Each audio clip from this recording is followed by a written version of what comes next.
Hello and welcome everyone to this session. So this is going to be beneficial for all those aspirants of UPSC, state PCS and different competitive examination where geography forms the strong part of syllabus, right? तो चलिए introduction देता हूँ क्या है ये class कैसे होने वाली है सारी चीज़ें as this is the very first video of ours. तो मेरा नाम सुशांत है and I did BCom program from University of Delhi and I'm teaching since 2015 in various offline coaching institutes. And in this class, our focus is going to be on foundation from class 6 to 12th NCRTs plus some value addition. So when I say value addition, that means कि यहाँ पे अलग अलग different exam के question papers जैसे कि जो relevant होगा और मोर और less from the UPSC and state PCS like objective के हिसाब से। तो वैल्यू एडिशन मटेरियल होगा plus the facts and figures of NCERT, right? Apart from that, there would be extensive coverage of this and you will be getting some MCQs and practice questions topic wise and chapter wise as well and class wise as well at the end of the each class. So this is going to be very important for all those who wants to like make their foundation very strong. तो चलिए शुरू करते हैं the earth in the solar system. तो सबसे पहली चीज है कि सेलेस्टियल बॉडीज क्या होती हैं, राइट? तो the moon and all those objects shining in the night sky, remember this, and they are made up of gases and some are very big and hot. They have their own heat and light and they are also called star. So just try to understand what it says. It says कि moon और वो सारे object जो रात को आपको आकाश में दिखते हैं जो कि गैसेस से बने हुए हैं, उसमें से कुछ बहुत बड़े और गर्म हैं, उनके पास उनकी खुद की हीट और लाइट है एंड उनको हम क्या कहते हैं, स्टार भी कहते हैं, जैसे कि सूरज, सन। ओके, तो याद रखिएगा the very important thing is celestial body, they are made up of gases and they have their own heat and light. Okay, the next is planet. What is planet? So planet is nothing but it is derived from a Greek word. ये एक Greek word से derived है जिसको हम प्लेंटाई कहते हैं, right? जिसका मतलब होता है वंडर्स, घूमने वाला, घूर्णन करने वाला। तो some celestial bodies do not have their own heat and light, such bodies are called planet. यानी कि कुछ ऐसे भी सेलेस्टियल बॉडीज है जिनकी खुद की हीट एंड लाइट नहीं होती, उन्हीं को हम प्लैनेट कहते हैं। तो अगर आपको याद है हमने पिछले वाले स्लाइड में क्या पढ़ा था, तो हमने ये पढ़ा था कि जो सेलेस्टियल बॉडीज होती हैं उनके पास खुद की हीट और लाइट होती है, बट इस केस में, प्लैनेट के केस में, प्लैनेट के पास खुद की हीट और लाइट नहीं होती है। वो उन अपनी हीट और लाइट कहाँ से लेते हैं? फ्रॉम स्टार्स, वो स्टार्स से लेते हैं। और इन आवर केस यानी कि अर्थ और उसके जो 8 प्लैनेट्स हैं, वो अपनी हीट और लाइट कहाँ से लेते हैं? सूरज से लेते हैं। ठीक है, तो ये आप कुछ पिक्चर्स देख पा रहे हैं जहाँ पे बहुत सारे आपके सोलर सिस्टम के पार्ट सारे अवेलेबल हैं, जैसे कि आपका सन हो गया, अर्थ हो गया, मार्स हो गया, वीनस हो गया, जुपिटर हो गया, मरकरी हो गया, यूरेनस हो गया, नेपट्टून हो गया, सैटर्न हो गया। Okay, so the very next thing is the solar system. What is the solar system? तो अब just try to focus on this. क्या होता है basically? Sun, 8 planets, satellites and some other celestial bodies. ठीक है, मैंने जो जो वर्ड्स अंडरलाइन करे हैं वो काफ़ी इंपॉर्टेंट है। काफ़ी इंपॉर्टेंट इसलिए है कि कई बार आपको इससे कंफ्यूजन हो जाता है। ओके, तो just try to focus on my जैसे मैं एम्फेसिस कर रहा हूँ वर्ड्स पे एंड जैसे इन चीज़ों को लेकर के बता रहा हूँ, just try to focus on this. So the sun, 8 planets, satellites and some other celestial bodies known as asteroids and meteoroids form the solar system. मतलब सोलर सिस्टम का निर्माण कैसे होता है? तो सूरज, 8 प्लैनेट, कुछ सैटेलाइट्स और कुछ सेलेस्टियल बॉडीज जिनको हम एस्ट्रॉइड एंड मिट्रॉइड के भी नाम से जानते हैं। देखेंगे कि क्या होता है एस्ट्रॉइड, क्या होता है मिट्रॉइड। तो एस्ट्रॉइड, मिट्रॉइड, सैटेलाइट, 8 प्लैनेट और सन, इन सबको मिला दिया जाए तो सोलर सिस्टम का क्या होता है? निर्माण होता है। और एक ट्रिक है रिमेंबर याद करने की, जो कि एनसीईआरटी में भी गिवन है आपका। My very efficient mother just showed us 9 planets. ठीक है, हम प्लूटो नहीं एक्सक्लूड करते हैं, मैं बताऊंगा क्यों एक्सक्लूड करते हैं। Just try to remember this. जैसे कि M stands for Mercury, V stands for Venus, E stands for Earth, M stands for Mars, J is for Jupiter, S is for Saturn, U is for Uranus, N is for Neptune and P is for Pluto. So they have been taken in order to their distance from sun. Sorry, this should be sun not M. तो क्या होता है इसमें basically कि आपका क्या है ये, my very efficient mother just sold us 9 planet. ये याद कर लो, आपका सोलर सिस्टम के 9 के 9 प्लैनेट, 8 के 8 प्लैनेट आपको याद हो जाएंगे। ओके, तो याद रखिएगा Mercury, Venus, Earth, Mars, Jupiter, Saturn, Uranus, Neptune and Pluto. क्या हुआ था अगस्त 2006 में, एक ऑर्गेनाइजेशन है which is called International Astronomical Union, उन्होंने डिक्लेयर किया प्लूटो को as a dwarf planet. Remember this, they declare it as a dwarf planet. ठीक है, क्योंकि ये प्लूटो जो था वो अदर सेलेस्टियल बॉडीज की तरह था, ऑब्जेक्ट की तरह था, जो कि हमने रिसेंट पास्ट में डिस्कवर करे थे। जैसे कि this would be CERES, not CARES, CERES and 2003 UB313, ये कुछ सेलेस्टियल ऑब्जेक्ट्स हैं। तो Pluto was nothing but it was just a celestial object जो सबके बीच में आ जाता था, ऑप्टिकल जो उनके इलिप्टिकल पाथ होते थे। तो that is why they declared it as a dwarf planet. The next thing is asteroids. अभी मैंने बताया था ना, जब हम सोलर सिस्टम की डेफिनेशन देख रहे थे कि क्या क्या होता है, तो उसमें एस्ट्रॉइड एंड मेट्रॉइड्स भी था। तो what is asteroids? Apart from the stars, planet and satellites, there are numerous tiny objects or bodies which move around the sun। यानी कि स्टार्स और प्लैनेट्स के अलावा, सैटेलाइट्स के अलावा, ऐसे बहुत सारे छोटे छोटे ऑब्जेक्ट, छोटी छोटी बॉडीज हैं जो सन के चारों तरफ चक्कर लगाती हैं, और उन्हीं को हम क्या कहते हैं? एस्ट्रॉइड कहते हैं। More specifically, asteroids are found between the orbits of Mars and Jupiter. यानी कि जो आपका एस्ट्रॉइड्स है वो कहाँ पाया जाता है? मार्स और जुपिटर के ऑर्बिट के बीच में। तो अब आपका ज्यादा क्लियर होगा। So what is asteroids? So asteroids are tiny objects और bodies which move around the sun, apart from apart from planet, stars, satellites, and they are basically found between the orbits of Mars and Jupiter। ये Mars और Jupiter के orbit के बीच में पाए जाते हैं, ठीक है।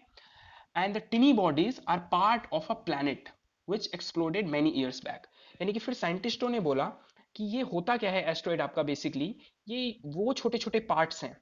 हो सकता है ये हिस्ट्री में कुछ प्लैनेट्स रहे हों जो एक्सप्लोड करने के बाद छोटे छोटे टुकड़े में बट गया हो, और उन्हीं को ये क्या कहते हैं? एस्ट्रॉइड कहते हैं, ठीक है। एंड द लार्जेस्ट एस्ट्रॉइड जो है वो आपका क्या है? CERES है, अभी तक का फाउंड किया हुआ। This is the example of asteroid.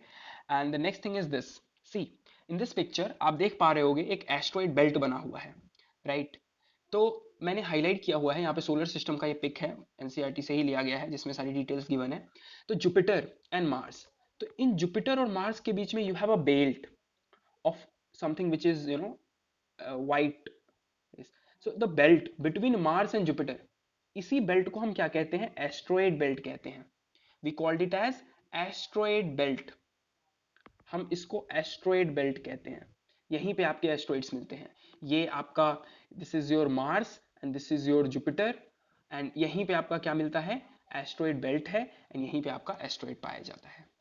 Okay, अब यहाँ पे क्वेश्चन ये आता है कि एस्ट्रॉइड तो okay, that is fine, asteroid आप यहाँ पे ढूंढ लोगे, but the next comes is the meteoroids.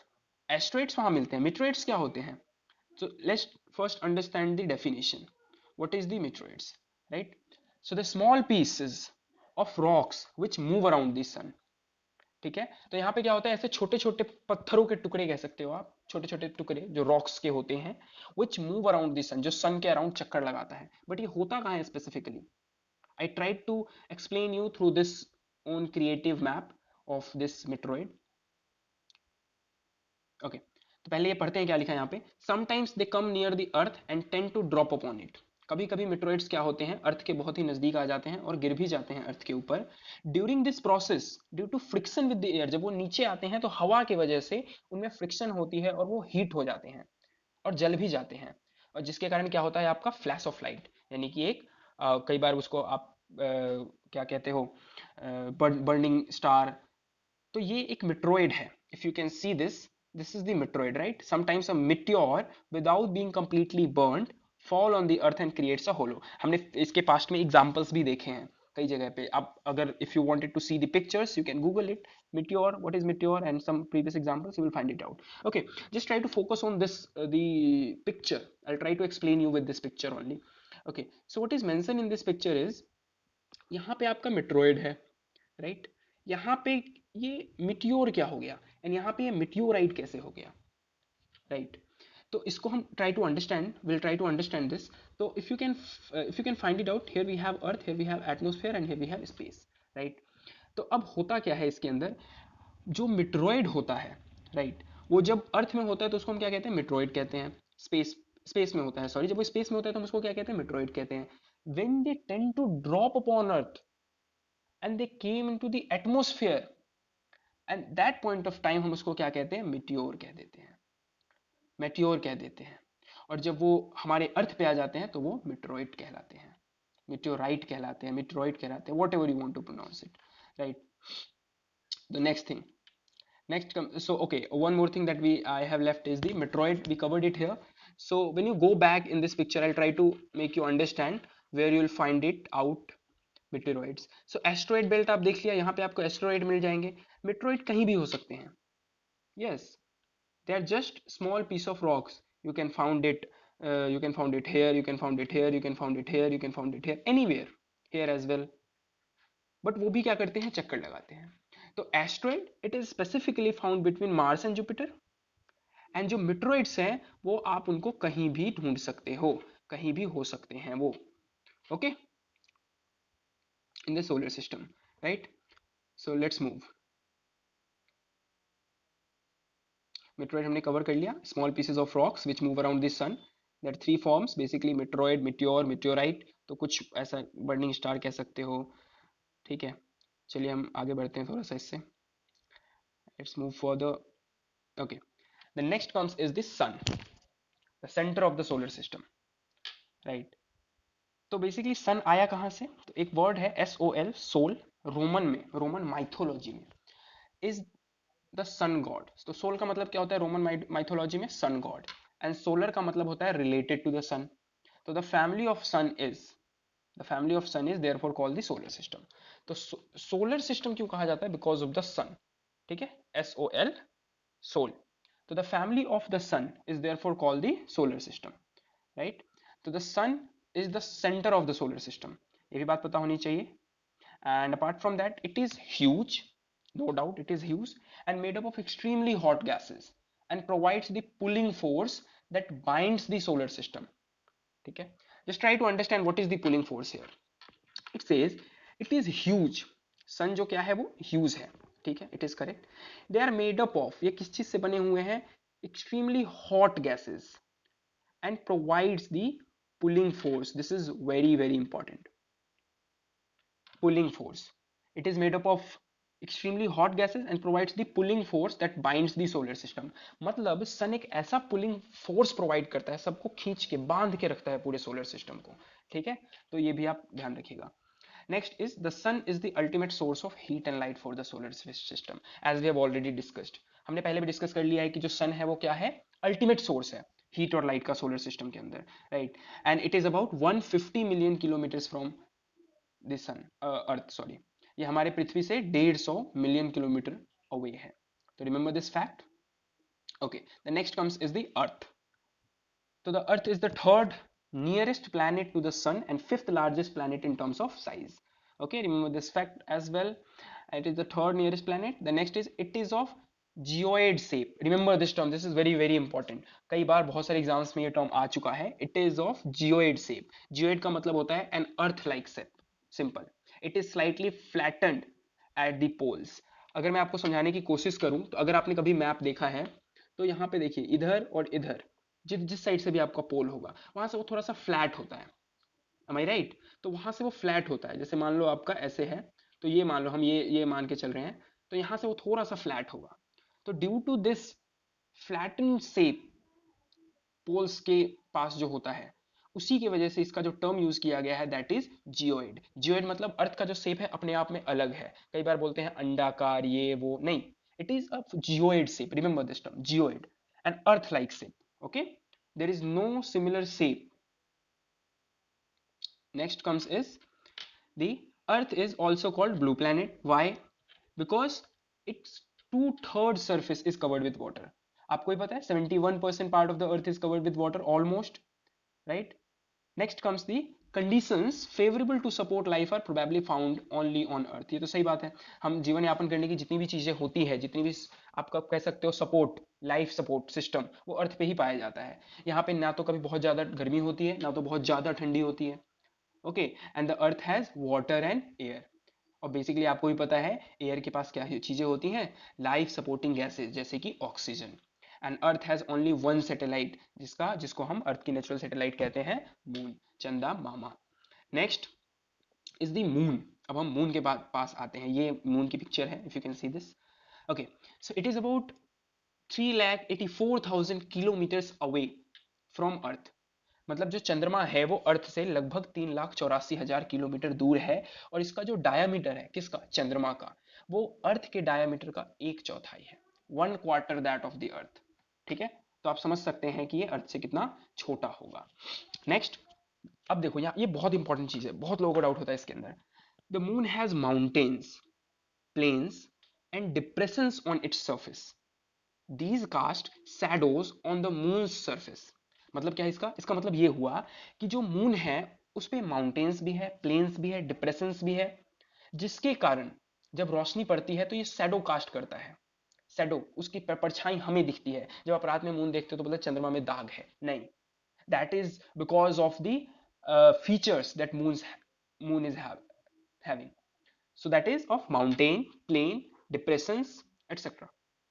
Next is, तो मून जो है वो मूव करता है around the earth in about 27 days, we already know this, and Neil Armstrong was the first person who belongs to America, yes, step on the surface of the moon on 21 July 1969।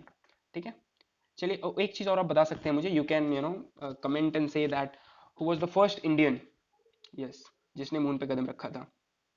Star, अब हम star के बारे में पढ़ते हैं। Some celestial bodies are very big and hot, कुछ ऐसे celestial bodies भी होते हैं जो बहुत बड़े और गर्म होते हैं, पहले भी पढ़ चुके हैं। They are made up of gases, वो गैस से बने होते हैं। They have their own heat and light, they are emits in large amount.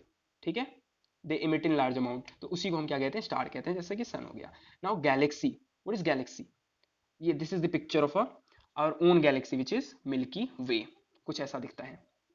Next अगर आप देखोगे, a galaxy is a huge system of billions of stars, it is a system of billions of stars and clouds of dust and gases. तो galaxy क्या है, एक huge system है जहां पे बिलियंस ऑफ स्टार्स मिलेंगे आपको, प्लस क्लाउड्स ऑफ डस्ट होगा, प्लस बहुत सारे गैसेस होंगे। पुराने जमाने में क्या कहा जाता था, in ancient times, ancient India, it was imagine to be a river of light flowing in the sky. ऐसा वो लोग मानते थे कि आकाश में क्या हो रहा है, एक रिवर ऑफ लाइट है ना, एक एक मतलब रोशनी की नदी है, तो इसीलिए इसका नाम क्या दिया गया, आकाश गंगा। तो गैलेक्सी को इसीलिए आकाश गंगा भी कहते हैं। The next thing is the nuclear fusion. Okay, तो ये बहुत ही ज़्यादा इंपॉर्टेंट टॉपिक है, जिसके बारे में हो सके तो हम एक सेपरेट से वीडियो लेकर आएंगे about nuclear fusion and fission, which is very very important in the geography. तो यहाँ पे हम थोड़ा सा मतलब ट्राई करेंगे, just try to understand the what is the concept of nuclear fusion. तो बेसिकली मैं थोड़ा सा बताना चाहूंगा इसमें आप लोगों को कि न्यूक्लियर फ्यूजन होता क्या है। तो एक एक एक ये ऐसा रिएक्शन होता है जिसके थ्रू दो या दो से ज्यादा लाइट न्यूक्लियर क्या होते हैं, कोलाइड करते हैं। या ऐसा कह सकते हो, दो या दो से ज्यादा जो एटम्स होते हैं वो कोलाइड करते हैं एक साथ, और वो एक हेवियर एटम फॉर्म करते हैं, सिंपल, या एक हेवियर न्यूक्लियस फॉर्म करते हैं। ओके, सो दिस रिएक्शन, ये जो रिएक्शन होता है ये ऐसे एलिमेंट्स के साथ होता है जिनका एटॉमिक नंबर कम होता है। For example hydrogen, for example hydrogen, याद रहेगा ये। तो अभी हमने क्या देखा, तो अभी हमने देखा कि बेसिकली होता क्या है, हमारे पास एक एटम होता है, यहाँ पे एक एटम होता है, ये दोनों क्या करेंगे, एक दूसरे से एक कह सकते हो come together to produce a different, a third which is the larger one. ठीक है, याद रहेगा। और ये बेसिकली क्या करते हैं, ये जेनरेट करते हैं हीट और एनर्जी को, दे जेनरेट हीट एंड एनर्जी। तो remember this, they always come closer and form the third form the heavier or the third nucleus, जिससे आपका क्या हो जाता है, generation of heat and energy, they generate heat and energy। and one more thing about the nuclear fusion के बारे में मैं आपको बताना चाहता हूँ कि बेसिकली आपका ये क्या होता है, जितनी भी स्टार्स हैं in the universe, they are alive because of this process, because of nuclear fusion process which is the natural process। okay, तो जितने भी स्टार्स हैं जो अगर अभी आप देख पाते हो तो that is because of the nuclear fusion. But इसका जो सेकंड एस्पेक्ट है न्यूक्लियर फ्यूजन, वो हम देखेंगे बाद में, ये फ्यूजन अभी इज मोर इंपॉर्टेंट। ठीक है, तो what we studied in this nuclear fusion, what is nuclear fusion, so when two or more small atoms come together to form one large atom. ठीक है, बहुत ही सिंपल डेफिनेशन है ये। ठीक है, मगअप नहीं करना। तो this is what is responsible for, this is the process of generation of heat and energy. तो आप ऐसे भी कह सकते हो कि ऐसा प्रोसेस है जो आपका हीट और एनर्जी को जनरेट करता है with the help of their actions. The next is universe. What is universe? तो universe is nothing but the all existing matter. जितनी भी चीजें आप देख पाते हो एग्जिस्टिंग है, या चाहे वो द स्पेस हो, कंसिडर्ड एज अ होल, सबको एक साथ ले लो तो वही क्या करती है, आपकी कॉस्मोस या यूनिवर्स का निर्माण करती है. ओके, अब हम देखते हैं थोड़ी छोटी सी टर्म है हमारे पास कुछ, जैसे कि लाइट ईयर. तो लाइट ईयर क्या होता है? 1 light year is equal to 9.46 multiply by 10 to the power 15 metre. मतलब लाइट ईयर का मतलब क्या होता है कि कितना ट्रैवल कर रही है light in year, that is called a light year. Okay, sunlight जो है आपका 8 मिनट 20 सेकंड लेता है approximately two reach at earth surface. तो ये कुछ थे फैक्ट्स हमारे. फिर हम देखेंगे सैटेलाइट के बारे में. व्हाट इज सैटेलाइट, जो हमने पीछे देखा था कि सोलर सिस्टम में भी आया था, डेफिनेशन में आया था, ये प्लैनेट के डेफिनेशन में भी आया था. तो व्हाट इज सैटेलाइट?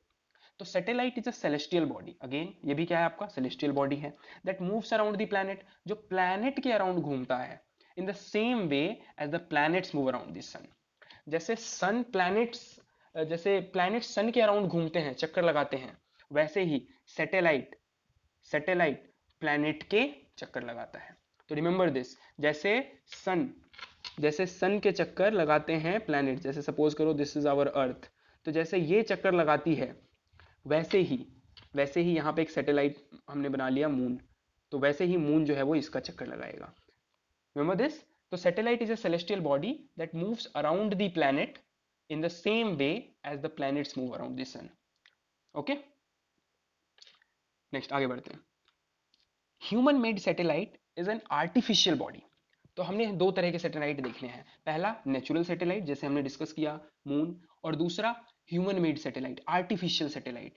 तो it is an artificial body design by scientist to gather information लेने के लिए डिजाइन किया गया है अबाउट द यूनिवर्स. किस चीज की इंफॉर्मेशन? यूनिवर्स की इंफॉर्मेशन. या फिर हम कम्युनिकेशन के लिए लगाते हैं satellite, placed in the orbit of the earth. What is the orbit of the earth? Orbit is nothing, जो आपका उसका पाथ होता है अर्थ का, घूर्णन करने का, उसी को कहते हैं. कुछ एग्जांपल्स लिए हैं हमने इंडियन सैटेलाइट के, जैसे कि INSAT, IRS, एडुसैट एटसेट्रा. आप इनके बारे में डिटेल में भी पढ़ सकते हो, but that is not relevant, इसीलिए मैंने उसको इंक्लूड नहीं किया यहाँ पे.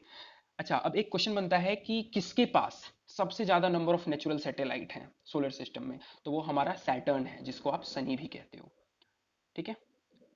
नेक्स्ट आता है आपका पोल स्टार. जो पोल स्टार क्या होता है, आप सब लोग जानते भी होंगे. It always remain in the same position in the sky. हमेशा एक ही दिशा में रहता है, एक ही दिशा में. द नॉर्थ स्टार जिसको हम कहते हैं. तो the north star indicates the north direction. और जो पोल स्टार है या जो आपका नॉर्थ स्टार है, ये कौन सा डायरेक्शन इंडिकेट करता है? नॉर्थ के डायरेक्शन को इंडिकेट करता है, as you can see through this picture also. यहाँ पे there is a highlighted thing that you can see. This is the Saptarishi. ये क्या है? सप्तऋषि है. और ये आपका पॉइंटर स्टार होते हैं इसके. जैसे अगर आप यहाँ पे see is facing north, that is why it has been shown that, कि देखो यहाँ पे कैसे ये देख पा रही है द पॉइंटर स्टार के थ्रू नॉर्थ स्टार को. ठीक है, और द पोल स्टार को. So this is the very good picture that is provided by NCERT only. Next comes is the constellation. What is constellation? Constellation क्या होता है? तो various patterns formed by different group of stars. आप देखते भी होंगे, जैसे अभी हमने क्या देखा? सप्तऋषि देखा.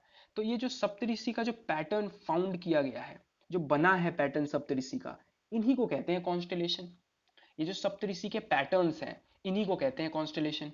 ऐसे बहुत सारे और पैटर्न्स होते हैं. ठीक है. तो various patterns form by different group of stars. For example, आप बिग बियर का ले लो, उर्सा मेजर का ले लो, दोनों एक ही चीज है, और सप्तऋषि का, जैसा कि मैंने आपको पिछले एग्जांपल में समझाया. The next is full moon. मतलब फुल मून क्या होता है?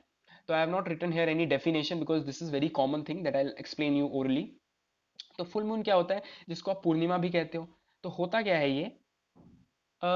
बेसिकली ये एक महीने में आप एक बार देख पाते हो. ठीक है. तो आप क्या करते हो, एक बार आपको फुल मून दिखेगा, एक बार आपको न्यू मून दिखेगा, मतलब पूरा चांद दिख जाता है आपको, उसको हम पूर्णिमा कहते हैं. 15 दिन में एक बार वो दिखेगा आपको, फिर उसके अगली बार आपको न्यू मून दिखेगा, दैट इज दी अमावस्या, जो काला रात होता है, जिसको कहा जाता है कई बार. तो this is nothing but the full moon and the new moon. Okay. अच्छा, तो this is the thing that I wanted to make you understand before we go back to our some practice questions and MCQ. देखिए हमारी existence क्या है, हम यहाँ पे हैं, this is the picture, and ये Earth, then we have solar system, then we have Milky Way galaxy which is our galaxy, and then we have the universe. So we are a very small part of the universe, very very very small part. Okay, tiny object कह सकते हो आप. ठीक है, चलिए आगे बढ़ते हैं. So this is the question for you. The question 1, how many planets in the solar system have rings? So you can see all whatever question I'll ask you here, you can answer those questions in the comment section, or you can practice. ठीक है. So how many planets in the solar system have rings? Solar system में कितने planets के पास अपने खुद के rings हैं? तो वो planets हैं आपके 4, जुपिटर, सैटर्न, यूरेनस और नेपट्यून. उनके पास अपने खुद के रिंग्स हैं. ठीक है. The next question, the planet known as the Earth's twin is dash. ये मैंने आपको बताया भी था. The planet known as the Earth's twin is the dash. क्या होगा यहाँ पे? Venus. ठीक है. एंड एक क्वेश्चन है आप लोगों के लिए. इसका just try to give the answer in the comment section only in 1 or 2 line. What do animal and plant required in order to grow and survive? ठीक है. Very easy question. The next thing is all the planets move around the sun in a dash. मतलब basically हम बात कर रहे हैं यहाँ पे कि किस डायरेक्शन में घूमते हैं वो, whether it is a circular path, rectangular path or elliptical path. So give me answer in the comment section. ठीक है. Next question, the pole star indicates the direction to the dash. Pole star जिनको आप north star भी कहते हो, वो कौन सी direction को डिफाइन करते हैं, बताइए. So you have these options. Option A south, option B north, and option C east. ठीक है. The pole star indicates the direction to the dash. Next question. Asteroids are found between the orbits of. So this is your option. The first option is Saturn and Jupiter. The second is Mars and Jupiter, and the third is the Earth and the Mars.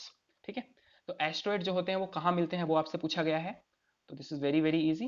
Again write it down in the comment section. Saturn and Jupiter, Mars and Jupiter, and the Earth and the Mars. Okay. Next, fifth question. Dash is the closest celestial body to our Earth. तो ये भी बहुत ही आसान question है. कौन इसमें से जो है वो आपका सबसे क्लोजेस्ट सेलेस्टियल बॉडी है? ठीक है. Of course.